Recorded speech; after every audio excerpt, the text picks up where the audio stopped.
யாழில் இராணுவ வாகனம் மோதி இளம் யுவதி பலி. ஈரானிய ஜனாதிபதி இப்ராஹிம் ரைசி உயிரிழப்பு. லஞ்ச் ஈட்டுக்கு முற்றாக தடை. அடுத்த 36 மணி நேரத்துக்கு வளிமண்டலவியல் திணைக்களம் எச்சரிக்கை.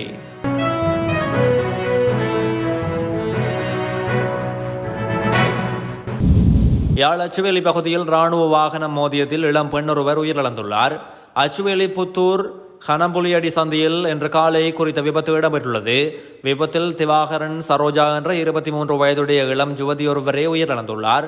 புத்தூர் கனம்புலியடி சந்தியில் விபத்து இடம்பெற்று வைத்தியசாலைக்கு கொண்டுவரும் முன்னர் யுவதி உயிரிழந்துள்ளதாக கூறப்படுகிறது. இந்த நிலையில் உயிரிழந்த யுவதியின் சடலம் தற்போது வைத்தியசாலையில் வைக்கப்பட்டுள்ளதாகவும் மேலதிக விசாரணைகளை போலீசார் மேற்கொண்டு வருவதாகவும் கூறப்படுகிறது. ஈரானிய ஜனாதிபதி இப்ராஹிம் ரைசி உயிரிழந்து விட்டதாக அறிவிக்கப்பட்டுள்ளது. அந்த நாட்டு ஊடகம் இந்த அறிவிப்பை வெளியிட்டுள்ளது.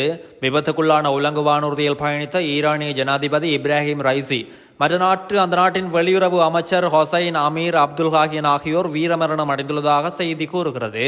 மேலும் அவர்களுடன் பயணித்த ஏனைய 5 பேரும் வீரமரணம் அடைந்ததாக குறித்த செய்தி சேவை அறிவித்துள்ளது.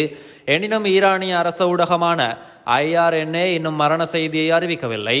ஈரானிய ஜனாதிபதி உட்பட்டவர்களை ஏற்றி சென்ற உலங்கு வானூர்தி விபத்துக்குள்ளாகியுள்ள நிலையில் ஈரானின் ஜனாதிபதியும் வெளியுறவு அமைச்சரும் இறந்துவிட்டதாக கருதப்படுகிறது. எனினும் அவர்களின் மரணம் குறித்து அதிகாரப்பூர்வ அறிவிப்பு இன்னும் வெளியாகவில்லை. அடுத்த வருடம் முதல் லஞ்சீட்டை முற்றாக தடை செய்ய மத்திய சுற்றாடல் அதிகார சபை நடவடிக்கை எடுத்துள்ளது. அதன்படி லஞ்சீட் உற்பத்தி, இறக்குமதி மற்றும் விற்பனையை தடை செய்வது தொடர்பான சட்டப்பணிகளை மத்திய சுற்றுச்சூழல் ஆணையம் மேற்கொள்ளும் என அறிவிக்கப்பட்டுள்ளது.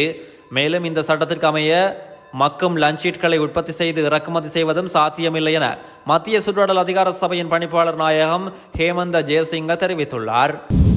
வளிமண்டலவியல் திணைக்களமானது அடுத்த 36 மணி நேரத்துக்கு செல்லுபடியாகும் புதிய வானிலை அறிவிப்பை வெளியிட்டுள்ளது. அதன்படி நாட்டில் காலநிலையின் தாக்கம் காரணமாக கடும் மழை மற்றும் காற்றின் வேகம் அதிகரிக்கும் என தெரிவிக்கப்பட்டுள்ளது.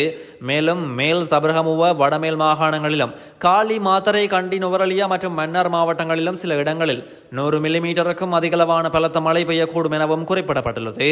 மேலும் நாட்டில் அவ்வப்போது 30 தொடக்கம் 40 கிலோமீட்டர் வேகத்தில் பலத்த காற்றும் வீசக்கூடும் என்றும் அந்த அறிவிப்பில் குறிப்பிடப்பட்டுள்ளது.